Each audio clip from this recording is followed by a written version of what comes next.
Well, good morning, everybody. We are the Marks family. This is Mary. I'm her husband, Alex. My oldest daughter, Isabella, Layla, Addison, and this is Donovan. We are so excited to be here today to talk to you guys and just to reconnect with you guys. We've been serving the kingdom here with Open Door for 13 years, over 13 years. We started serving locally, serving the community, serving Elyria, serving Lorraine, and just trying to reach the people here as much as possible. About 6 years ago, we had the opportunity to start serving in global missions, and that brought my wife and I for the first time to El Salvador, to La Libertad, El Salvador. And 2 years ago, we decided that it was time for us to move and to serve full time. And so what we want to talk to you today is about what is happening in La Libertad, El Salvador. La Libertad is a small city. It's on the coast of the Pacific Ocean. It's about 35,000 people, and they survive in really subsistence living. And so we want to show you some things about what is happening there in that city in La Libertad today. Most of the people there make very little money. You'll see that the ocean is a way of life there. They fish, they provide for their families with food and selling to the local restaurants from the pier. They sell coconuts, they sell seeds, they sell things that make them anywhere from $5 to $7 a day on average. And because of that, people live in true poverty. They live in homes without running water. They live in homes without clean drinking water. They live in homes without electricity or solid floors, dirt floors. They live in homes that are collapsing. And so what we try to do is we are sharing the gospel, and as we are strengthening relationships with Christ, is we try to provide for those physical needs of the people as well. And so we've started several programs to help do that, like our clothing store that provides clean and good quality clothes for the families that live there in the city. We provide outreach through a nutrition center, a development center, where we currently have 75 kids that come each day, and they receive a healthy meal, but they also receive education about healthy eating and about nutrition and the things that they need to have for their bodies. More importantly, they have a safe place that they can come in and not be involved in activities out on the streets. They're led by good Christian, godly leaders that can mentor them and guide them on the right path in life and be with other friends that can do the same with them in their life. While they're there, they can have help with their homework because school is such an important part for their future. And so we can guide them with their homework and with their studies. They receive basic hygiene like brushing their teeth, washing their hands that they're not otherwise receiving at home. And of course, they receive Bible studies and lessons as well. So we're providing for the total health of the child that's there. One of our big activities is we get involved a lot in the public schools, and so we've started 2 computer labs now where we're reaching the kids of La Libertad. One of them is in the public school of about 800 kids, and through the donations from churches like Open Door, we've been able to provide a computer lab with the computers, and also a full-time staff person with the church that is able to lead devotionals and Bible studies.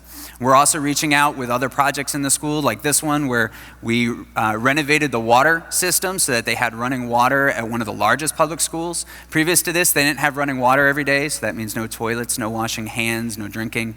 And these things have all opened the door for us to enter into the schools and share the gospel with the kids that aren't getting a good quality gospel anywhere else in La Libertad. And we're seeing kids come to Christ. We're seeing kids grow and have an opportunity they otherwise wouldn't have in the city. Another way that our church is serving is by trying to intervene in the lives of young girls in their and for their futures, and trying to teach them that the gangs do not hold their futures, God holds their futures, and to help them see that they have opportunities and chances in life, and they just need a helping hand to get there. So we've started a sewing program, a class where they can make and sell scarves and aprons to earn college tuition. And steadily they're knowing that God is going to change their lives, and if they walk hand in hand with them, he will be faithful to them. So this is a lesson that we're teaching from the older kids down to the little kids, that if they can live by the fruits of the Spirit and walk hand in hand with God and La Libertad, their lives are going to change, and the lives of their children and their futures, and that it doesn't have to be an endless cycle of poverty for them and hopelessness and despair. You can see their smiling faces that they are all starting to get this message, and so for us to see their joy is just the biggest blessing to us. It is a blessing for us to be able to serve. Thank you guys so much for having us today, for continuing to support us in your prayers. And it's just great to be back here home. So thank you so much, and enjoy the rest of Mission Sunday.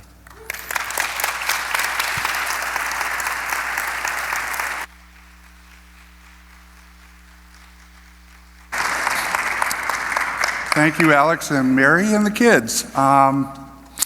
First of all, I'm Don Denovic, the Director of Missions for Church of the Open Door, and I want to thank you for being here on this very special Mission Sunday.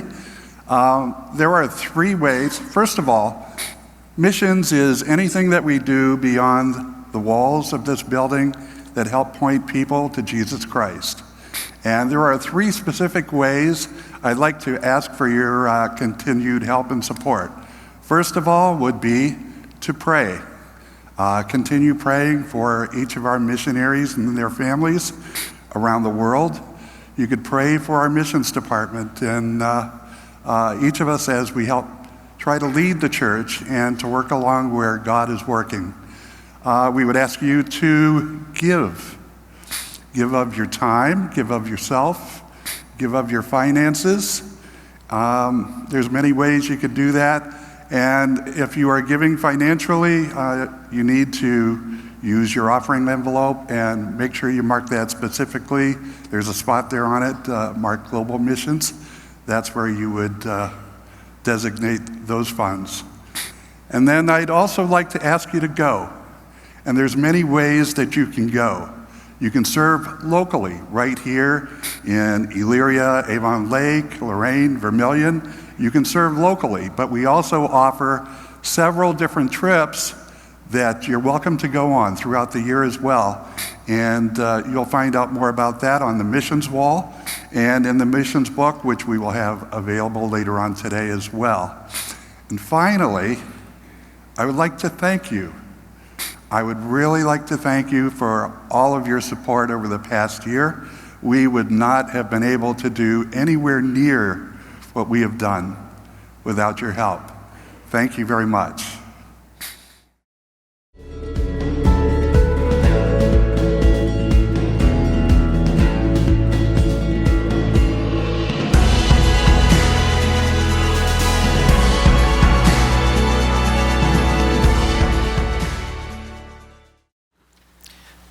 Good morning.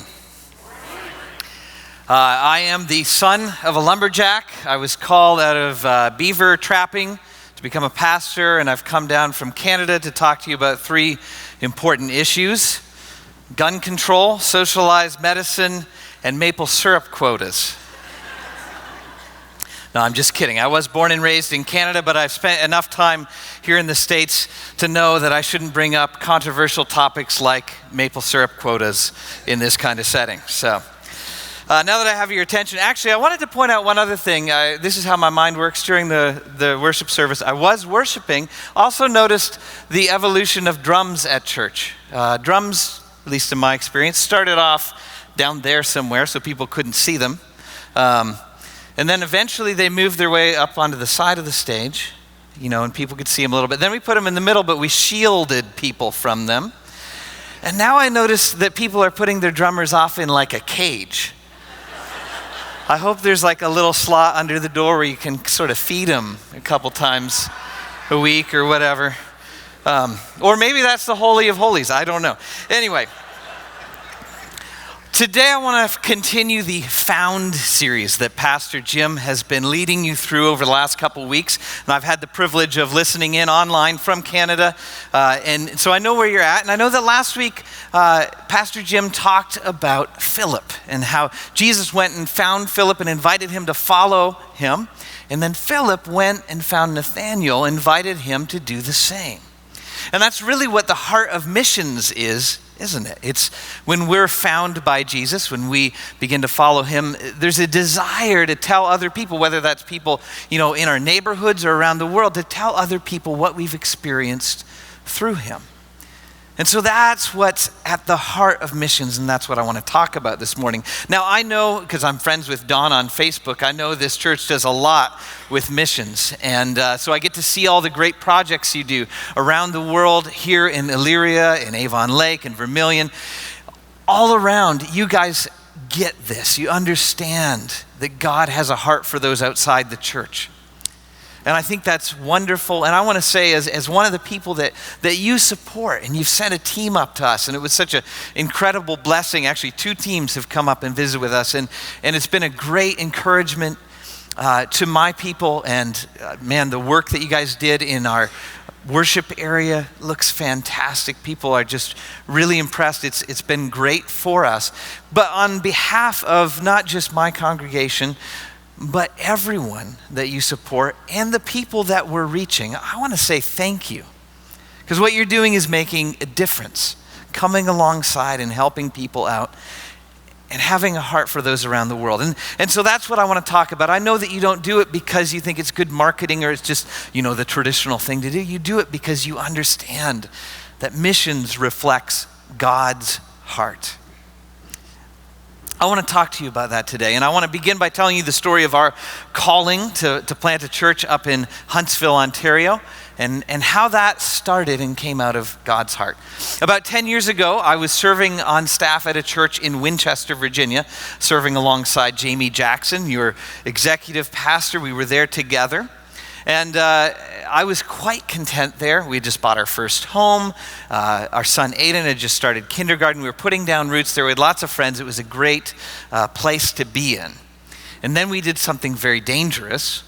We went on vacation. So, be careful when you go on vacation because it gives God a chance to speak to you in a different way. And we went up and visited my grandparents up north in Ontario. It's not really actually very far north on the map, but it feels north. And so we went up there and spent time letting my grandparents dote on us and feed us, pie and whatever else, as grandparents do. And so we spent that week there. And then our flight was delayed, and we ended up staying an extra day. And Grandma and Grandpa were going to a fiddling and step dancing concert, invited us to go along. Well, fiddling just happens to be my favorite kind of music. No, not really. But for Grandma and Grandpa's sake, yes, okay, we'll go along with you to this concert. And as I sat there in that theater, something surprising happened. And it was as if God sort of opened up the top of my head and started dumping ideas in. Ideas for a new church in Huntsville, a new church that would reach people who didn't go to church, that would reach people who didn't really know anything about God, weren't all that interested in Christ. And it wasn't just my mind that he opened and sort of gave me a vision and ideas, but it was as if he opened my heart for just a brief little amount of time to understand and feel what he felt for that town. And while I was in that theater, and as I looked around, I could tangibly sense for a little bit this hunger, this spiritual thirst, this spiritual hunger that people had. And I got this little glimpse of what God must feel all the time. And so, I had that experience. Next day, I told my wife, April, about it. And to her credit, she didn't freak out. She just said, okay, well, we'll pray about moving up to these barren wastelands. And so we came home and we told our pastor and we told Jamie and a few friends about what had happened, and we all began to pray for clarity and for confirmation, because I wasn't about to move my family from a good place to a place that we didn't know anyone except my grandparents, just because I had sort of a weird experience. I wanted confirmation. I wanted some clarity, an unmistakable sign from God. And so that's how we prayed. God, give us a sign that wasn't just something that I ate. And we prayed and prayed. And I don't know if you've ever tried to sort of demand that God give you an answer for a particular subject. How does that work? Yeah, it worked about as good as it usually does, which is, Jeremy, I'll talk to you about some stuff in your life. I'll talk to you about everything that you're not asking me right now. And so for 6 months or so, we had radio silence. All we wanted to know was, are we supposed to go to Huntsville? And we got nothing. And so after a while, I just said, you know what, I'm done praying about this. I'm done obsessing about this. If God wants me to go to Huntsville, he can make it clear to me in his time. And so actually, I spent a day up in the mountains of Virginia in solitude and prayer, praying about my ministry there in Virginia, because I realized I had obsessed too much about what might be coming next. Well, wouldn't you know it, finished that day out, as I was sort of slowly making my way back, I stopped at this overlook to watch this thunderstorm come up the mountain, which was kind of cool. Hadn't talked to anyone all day, but in pull some people with Ontario plates. And when I was in Virginia, as a good patriotic Canadian, I had the license plate for Canada. So they saw that and they said, well, oh, are you a lost Canadian? I didn't want to talk to anyone. I didn't want to, banter and make small talk with these strangers. But there's something ingrained into Canadians, and so I had to be polite, okay? And so I said, well, I'm not lost, but I am Canadian. Where are you guys from? And they said, oh, well, we're from a little place called Huntsville, Ontario.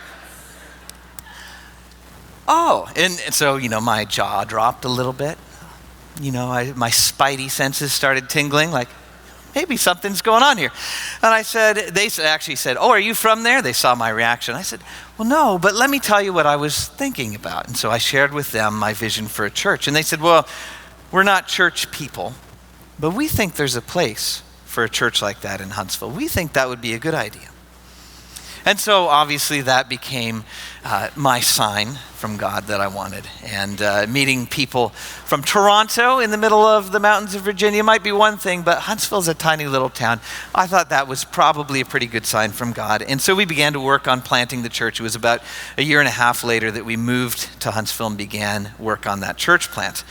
And even though that part of the story is kind of dramatic and exciting, I don't think it's the heart or the motivation for the church plant. I think that the motivation, the heart of planting Muskoka Community Church came when I was in that theater. And for just a few minutes, it was like God shared with me his heart for people outside the church.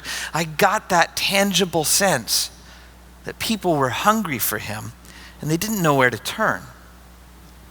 Now that's something that God senses and feels all the time. Not just for people in Huntsville, but for people here in Elyria and in Avon Lake and Vermilion and all around this area and all around the United States and all around the world, all 7 billion of us. He feels, he senses, he knows about that spiritual hunger. And that's what's at the heart of missions. And today I want to talk to you about that heart.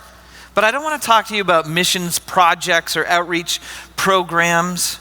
I don't want to talk to you about church planting or all of those programmatic aspects about mission. I want to talk to you about your own personal mission. Because missions isn't just something that missions people do. Missions is something that we're all called to do. We're all called to help those in our lives who are spiritually hungry for God to find him, to help them find nourishment. Now, sometimes we call this evangelism. That makes it into like a church thing, right? I think it's just helpful to think of it as helping people find the same Jesus, the same God that we found. And I want to look at one of my favorite passages in the Bible to explore this. Luke chapter 15, where Jesus tells 3 stories that help us understand God's heart. So I'll start at verse 1. Says this, now the tax collectors and sinners were all gathering around to hear Jesus, but the Pharisees and the teachers of the law muttered, this man welcomes sinners and eats with them. It's really important to understand this context. It's important to understand why Jesus told the parables that are about to follow, that'll be very familiar to some of you. He told them as a response to criticism that he faced. See, the religious leaders of that day criticized Jesus because he welcomed and ate with sinners. The Pharisees, you see, were the super Christians of that day. Have you ever met a super Christian? I've met a few of them over my time. You know, the Pharisees weren't the bad guys. They were the really good guys. They just happened to be a little bit judgmental, right? They didn't think a good rabbi should eat with bad people. That's because in that day, to eat with someone was a sign of acceptance and friendship. Okay, to eat with someone was a sign that you accepted them, that you were friends, that you were good with them. It meant even more than it means today, though there's still some of that today, right? And so to the super Christians, the Pharisees of that day, Jesus' posture of welcoming and eating with these sinners and tax collectors and prostitutes, it was like condoning their behavior, right? And so they many times grumbled and complained that Jesus would do this because, what they really hoped was that a good, righteous rabbi would sort of snub those people and send them a message that they should change. And so eating with them was almost like saying it was okay. And they worried about that. The Pharisees grumbled and complained about Jesus and who was at his table. I want you to just imagine that picture. Get that picture in your head for a minute. Jesus sitting at a table with some of the worst people in that society. Who are the worst people you know? I want you to picture Jesus sitting there with them. And he's laughing. And he's asking them to pass the pork chops. No, I guess not in Jewish society. And he's asking them about their families. And he's just acting like a friend with them, like he's one of them. That's the picture that made the Pharisees, the religious people back then, kind of mad. Made them mutter about him. So here's a question. Who is at your table? Who's at your table? If you're a follower of Jesus, have religious people ever complained about the people that you're hanging out with? Has the church lady down the street ever grumbled and said, well, they go to church, but look at the people they have over to their house. I don't think they're very good Christians. Has anybody ever called into question the people that you're hanging out with? If so, you're on the right track. You're following in the footsteps of your rabbi. If not, you may want to reevaluate your relationships. And you might say to him, well, I'm nice to the people in my neighborhood. I always wave when I drive by. I tip the cashier really well. I'm polite to the cashiers when I go into the gas station, unless they do something wrong. But I'm a nice guy. People know me as a nice guy. Well, nobody was criticizing Jesus for being nice to people or polite. They were criticizing him for being friends with the wrong kind of people, for taking a posture of welcoming and acceptance. So who's at your table? Who's in your inner circle? Hopefully it includes some people who are not Christians, who are far from God. Now, Jesus goes on to tell 3 parables to explain God's heart, to sort of explain his actions that are rooted in the heart of God for people who are far from him. And so let's keep going in this passage. Starting in verse 3, he says, Jesus told them this parable. Suppose one of you has 100 sheep and loses one of them. Doesn't he leave the 99 in the open country and go after the lost sheep until he finds it? And when he finds it, he joyfully puts it on his shoulders and goes home. Then he calls his friends and neighbors together and says, rejoice with me, I have found my lost sheep. I tell you that in the same way, there will be more rejoicing in heaven over one sinner who repents than over 99 righteous persons who do not need to repent. So, this first story makes a point, I think, about God's focus. The Pharisees and the religious people somehow thought that God was focused on the people that followed him, on the people that sort of did the right thing, that God somehow paid more attention to them than he did to the outsiders and to the people that didn't follow him. And what this parable is actually teaching, if we're honest about it, is that the shepherd, or God, actually is more concerned with the one sheep that wanders than with the 99 of us that have sort of stayed in the pen. And that there's actually more joy in God's heart when that lost one returns than the fact that we never wandered away to begin with. And so what I think this is teaching is that we should all wander away from God to make him happy. Okay, I don't really think it's teaching that, but maybe it explains something about the church. Have you ever noticed that there's sometimes really bad stuff go on in church, like scandals, church splits, stuff like that? Well, this explains it. Those things happen when Jesus goes away to find someone, and we're left on our own, right? When the shepherd's away, the sheep will play, something like that. Now, I don't really think that either, but what I do know is that Jesus often used hyperbole when he taught. That means he overstates a point in order to sort of drive it home. And so I don't think that Jesus is saying that God doesn't care about us unless we wander away. I don't think he's saying we should all wander away so that we can make God happy when we come back. But he was trying to make a point to a bunch of religious people that God cared at least as much about the people who weren't following him as the people who already were. He was trying to drive home this point to the Pharisees that the lost people out there actually mattered to God, that they were close to his heart. And so the parable of the lost sheep teaches us that God's heart is outwardly focused. That's why Jesus ate with sinners and welcomed them, because God's heart was for those who were on the outside, not just for the people who were part of the religious club. And what that means for us is wherever we go and whoever we meet, whether it's across the world, whether it's right here in your hometown, or whether it's back in Huntsville in my hometown, whoever we meet, whether it's a biker dude or a snotty teenager or a Muslim or a Buddhist or a Jehovah's Witness or an atheist scientist or any of those people, God cares just as much about them as he does about us and our Christian friends. Now, Jesus goes on to tell a really similar story. In verse 8, he says, "Or suppose a woman has 10 silver coins and loses one. Doesn't she light a lamp, sweep the house, and search carefully until she finds it? And when she finds it, she calls her friends and neighbors together and says, 'Rejoice with me, I have found my lost coin.' In the same way, I tell you, there is rejoicing in the presence of the angels of God over one sinner who repents." Now, this is kind of interesting. I don't know if you noticed, but the God character in this parable is a woman. That would have been rather rare back in that day, okay? I mean, today we don't think much about that, but back in that day, for God to basically, for Jesus, his God character to be female was kind of pushing the limits. And I think there's a clear reason for it, because even back then, nobody would have believed the story if he had used a man. Because men don't look that hard for stuff, right?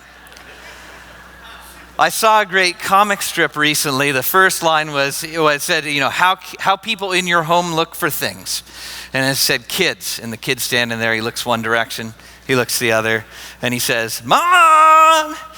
Then it's the husband, and he looks one direction, and he looks the other. He's, "Honey!"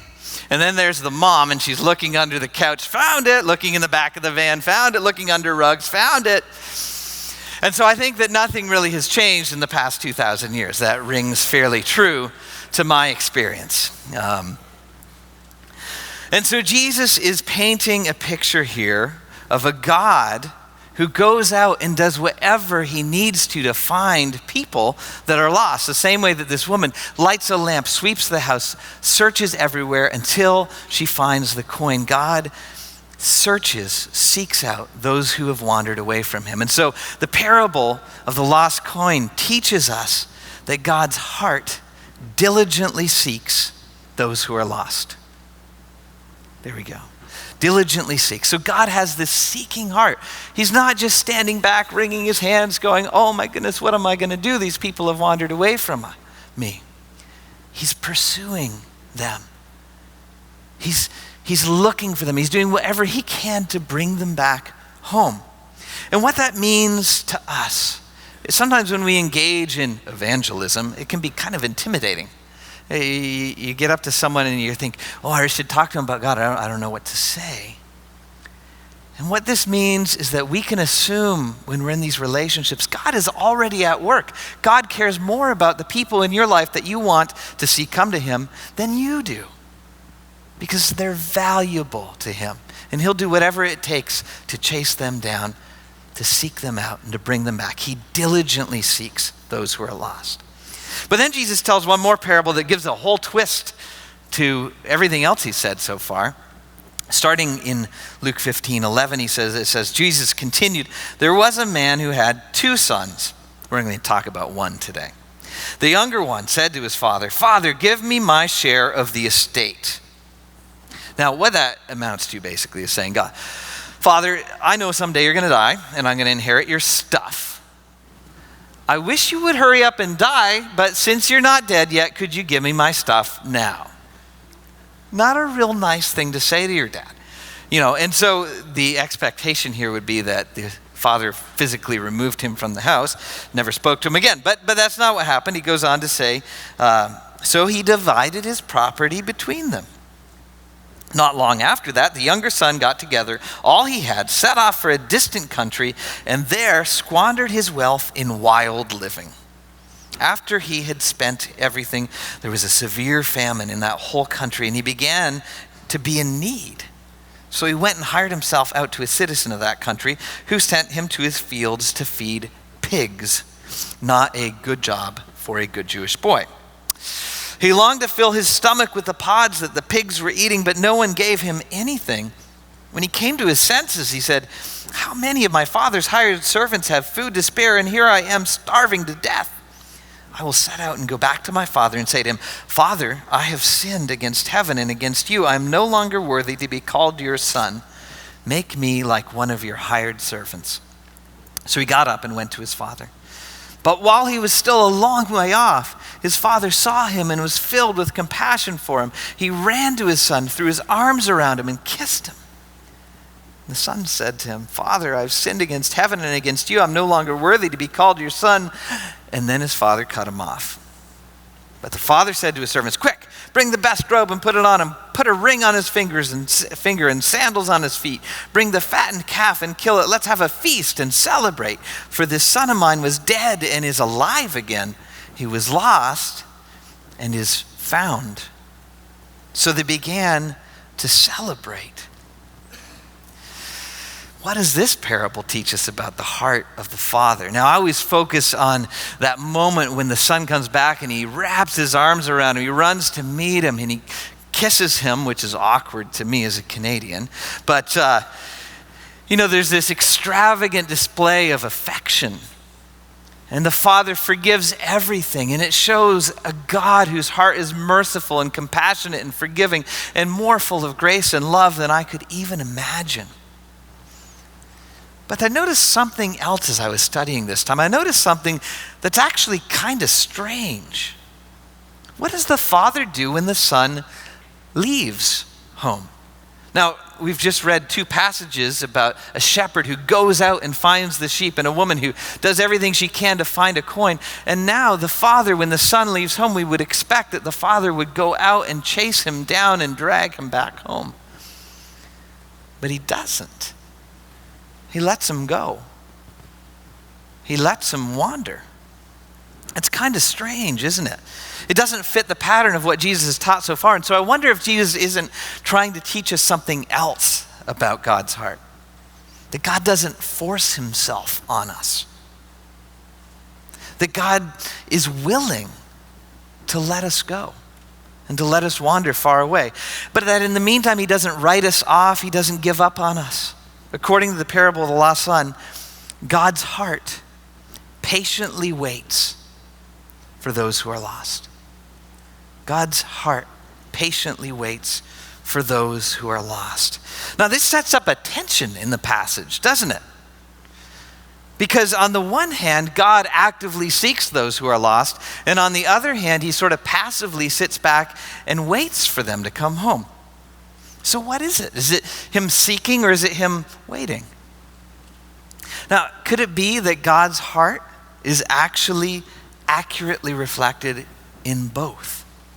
That on the one hand, he cares so much about those who wander that he would do anything to bring them back. But at the same time, he respects our free will enough to let us go.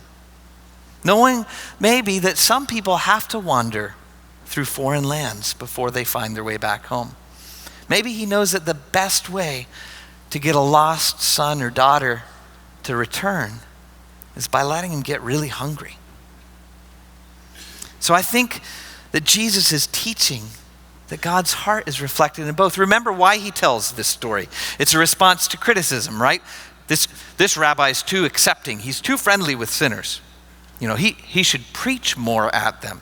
It's okay for him to hang around with them, but he should be demanding that they change.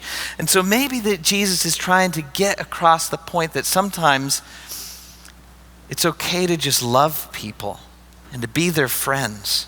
And even if they're wandering far from God, it's okay to just wait patiently while they go on that journey. God loves us passionately, but he doesn't force himself on us. He doesn't zap us or smite us or get offended every time we run away. So what does that mean for us in evangelism? It means maybe sometimes it's okay to wait patiently while people wander from God. We don't have to feel like we have to push God on them at every chance that we get. We can accept them. We can offer love and friendship and patiently wait until they get good and hungry for God. Like Jesus, we can welcome sinners and eat with them without constantly preaching to them. So, I want to bring two sort of take-homes out of this. The first is this: our friendships should include those who are far from God. All right, so we say we're followers of Jesus, then we should follow him in this regard as well. That we should be the kind of people that eat with and welcome and befriend people who are far from God, people who may not have the same lifestyle choices we do, people whose belief systems might actually clash with ours, people who are different, who might make us feel a little uncomfortable. We maybe should go out of our way to befriend them.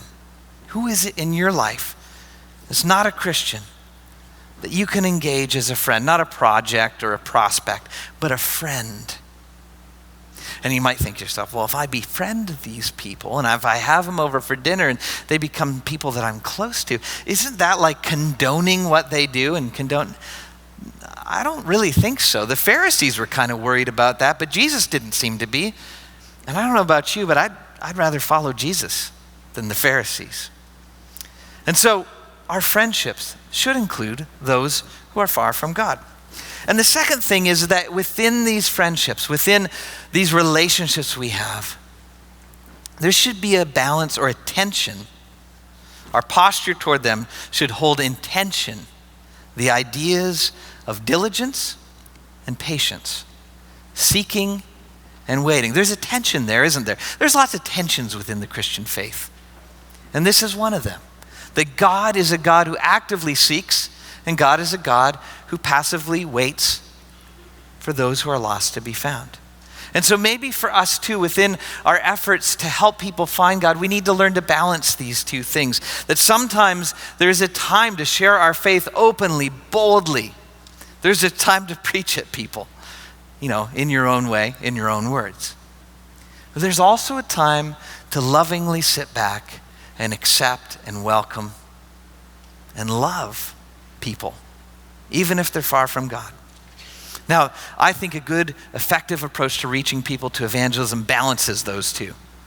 That we're not afraid to talk about our faith, but we accept and love, and here's the key: we stick with our friends even when they make it clear they're not interested in our religion, in our faith. Sometimes people need to wander. This is really hard if you have a loved one, if you have a son or a daughter or a spouse who are far from God. It's so hard to wait patiently. But understand that patient waiting, that loving acceptance reflects the heart of the Father just as much as trying to pull them in. So effective evangelism finds a balance. That's the posture of Jesus. I think that's the heart of God. And here's the cool thing. What happens in each one of these parables when the lost thing is found? When the sheep is found and the coin is found, the shepherd and the woman, they pull their friends and neighbors together. They throw a party. They rejoice. There's great, incredible joy when that happens. When the son returns, the father throws this massive celebration, this big party. So you want to know what would make God happy? What would bring him joy? Give your life to this mission of helping the lost become found. Because when the lost are found, God throws a party. Let's pray. God, I want to thank you so much for this church and for their heart for missions, for all the amazing things you're doing right here and around the world. God, I'm grateful for the support they've shown to us in our mission. And right now, I just pray your blessing on their efforts and that many people would come into the kingdom because of their giving and their time and their prayers. And I want to pray for each individual who can hear my voice right now, that you would light in them a fire to reach those who don't know you. And that you would give them wisdom to help them know when is the time to push forward and to seek and to speak out. And when's the time to just love and accept and befriend. God, all of us need your wisdom to know how to balance these two aspects of your heart. So we look to you for guidance step by step. In Jesus' name, amen.